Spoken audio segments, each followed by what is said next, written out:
Olá, comunidade Hopeful, tudo bem? Eu me chamo Bruno, Eu me chamo Luciane. nós somos Fellows da Hopeful e hoje a gente veio trazer mais um artigo para aquela nossa discussão, aquela nossa conversa que a gente publicou uma semana passada e hoje a gente está trazendo mais um, que é apresentar para vocês alguns artigos que falam sobre o tema Direitos Humanos e Desastres, que é do programa que a gente participa, que é financiado pela FAPERGS. E hoje a gente trouxe então um artigo científico que foi publicado em 2004 e ele tem como título Efeitos das Mudanças Climáticas na Saúde. E a ideia de como ele é um artigo de 2004, a nossa ideia é trazer o que ele já falava para os nossos dias de hoje e perceber, né, as mudanças dentro disso e quais eram as percepções que se tinha em 2004 sobre o assunto. É como se fosse fazer uma escavação científica, né, Lu? Sim, é como olhar para trás e tentar entender o que a medicina e a saúde já sabiam, ou pelo menos já suspeitavam, sobre os efeitos de mudanças climáticas na saúde há mais de 20 anos, né, Bruno? E o que chama a atenção desse artigo é que ele já ultrapassava aquela simplicidade de falar que as mudanças climáticas elas eram apenas o aumento da temperatura, né? Os autores eles desenhavam assim uma rede mais complexa de dentro do artigo conectando o clima, o meio ambiente, a sociedade, até a própria saúde, né? Os autores acabaram construindo, né, um mapa de consequências, né, que começam pelos efeitos mais diretos, como o estresse térmico, e depois avançam para impactos indiretos, muito mais difíceis de perceber, que são alterações na dinâmica das doenças infecciosas e nos sistemas sociais. E quando a gente começa a ler um pouco mais sobre esse artigo e começa vamos dizer, desempacotar o artigo, né?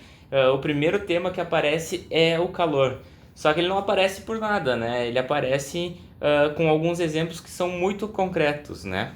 Sim, no artigo ele cita um exemplo, né, que foi um dos casos mais marcantes, né, citados, é a onda de calor de 1995 em Chicago, que ela durou cerca de uma semana e resultou em mais de 700 mortes, o que mostrava que o calor extremo pode ser um fator letal.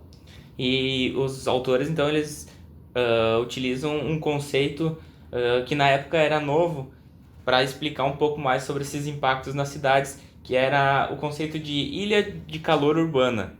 E hoje é um pouco mais conhecido esse tema, mas na época eles precisaram sim explicar muito bem explicado dentro do artigo. E qual é a ideia, Lu, Hoje desse... seria uma lógica simples, né? Porque materiais como concretos e asfalto absorvem e retêm muito mais o calor que nas áreas verdes ou rurais. Então, as cidades acabam funcionando como verdadeiros fornos térmicos, especialmente durante as ondas de calor prolongado. E quando eles analisam a situação sobre quem sofre mais com isso, sempre tem o mesmo padrão do que a gente já vem falando, né? Que assim, são as pessoas que precisam mais, são os idosos, pessoas com problemas cardíacos, problemas respiratórios, crianças, são essas pessoas que acabam sofrendo mais com o calor, né? Sim, porque essas pessoas, Bruno, elas já estão sob um estresse, né? E o calor extremo acaba sendo o empurrão final que desestabiliza os sistemas fisiológicos que já funcionam no limite. E eles trazem também um outro ponto, um outro conceito que eu achei muito interessante, que é aclimatação. Sim, porque ela quebra uma intuição comum. E os autores observam que cidades de clima historicamente mais frio, como Chicago, tendem a ter picos de mortalidade maiores durante ondas de calor do que cidades que já convivem em altas temperaturas, como Phoenix.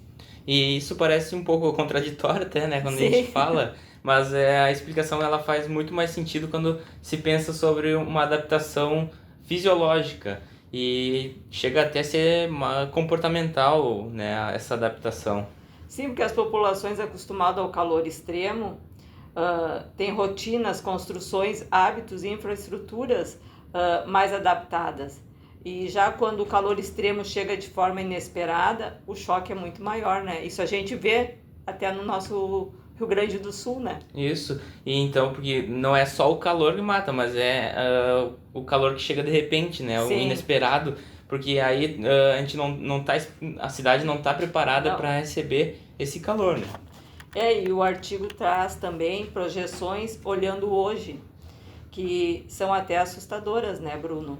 Porque eles citam o exemplo da Inglaterra, onde uma onda de calor considerada extremamente rara em 1976, com chance de ocorrer uma vez a cada 300 anos, poderia se tornar relativamente comum até meados do século XXI.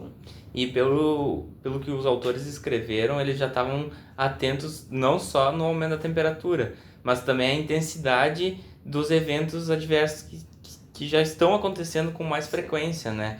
E justamente isso que é perigoso para a nossa saúde, né? Sim, no caso das inundações, que a gente sofreu em 2024, e o artigo deixa muito claro que os impactos não são distribuídos de forma igual. As populações mais pobres, especialmente em países em desenvolvimento, tendem a viver em áreas de maior risco. E o primeiro impacto a gente já sabe qual é, né? Sobre durante um desastre o que pode acontecer, né? De pessoas ficarem feridas, desalojadas.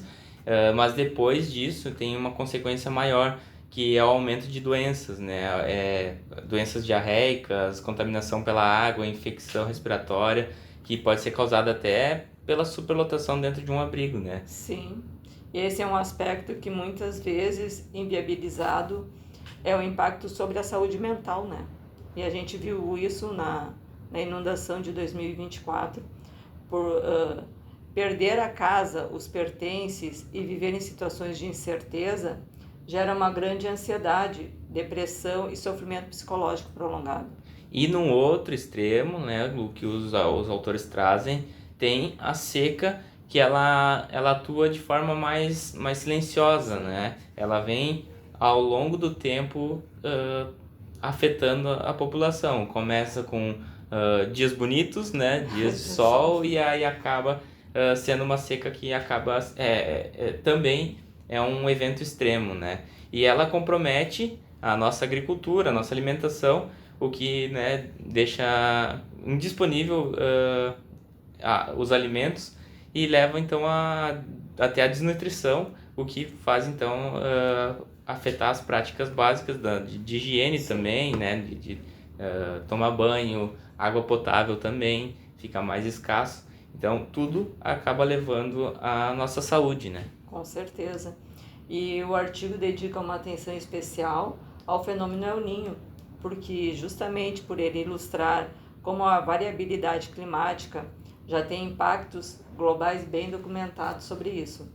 E o El Niño, ele altera os padrões de chuva, a temperatura em escala planetária também, e ele pode causar também secas severas em algumas regiões, né, e algumas situações de chuva intensa, que cria então uma bagunça climática dentro disso, né? Que nem nós estamos sofrendo aqui no Rio Grande do Sul, né? Exatamente, a gente tem um ponto muitas vezes seca, do outro lado tem chuva forte, inundações, que acaba, né, tendo um grau diferente, mas afeta também, né?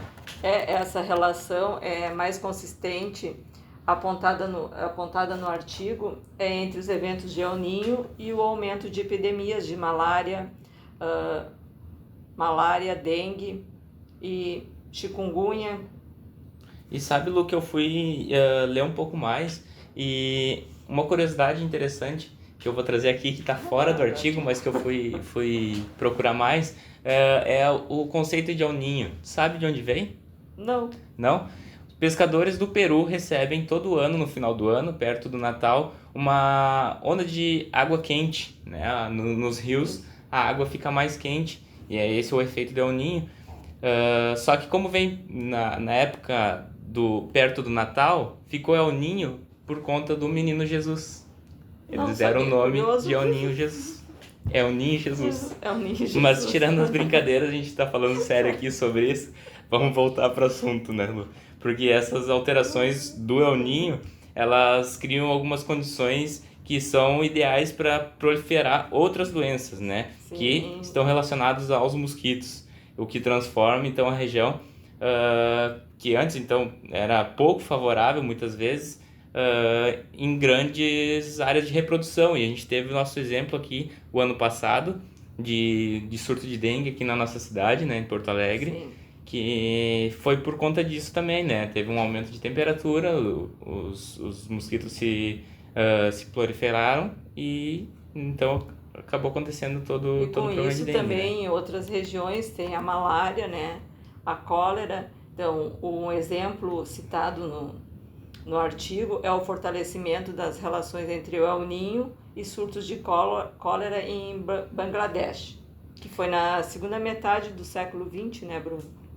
E outro ponto que o artigo traz é a qualidade do ar, né? Porque a temperatura mais alta acaba fazendo com que as pessoas utilizem outros meios que intensificam os efeitos poluentes atmosféricos, como o ozônio, né? E os gases que são utilizados muitas vezes no ar-condicionado.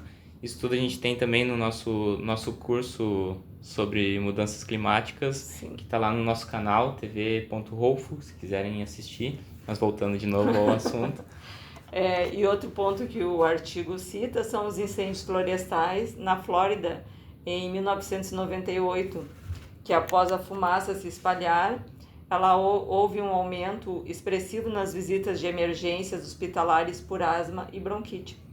E não para por aí, né, Lu? Porque o artigo ele também faz uma conexão bem interessante sobre o aumento do dióxido de carbono e o crescimento de plantas que causam alergias e o agravamento desses quadros alérgicos, né? Sim, porque o dióxido de carbono, né, Bruno, ele atua como um fertilizante para certas plantas e assim aumenta a produção de pólen. E somando a invernos mais amenos, isso prolonga e intensifica a temporada de alergias. E quando o artigo trata sobre essas doenças mais infecciosas, eles tomam bastante cuidado, né? O tom deles é bem cauteloso quanto a isso, né? Sim, e os autores reconhecem que, embora houvesse um ressurgimento dessas doenças, não era possível atribuir tudo diretamente a mudanças climáticas, né?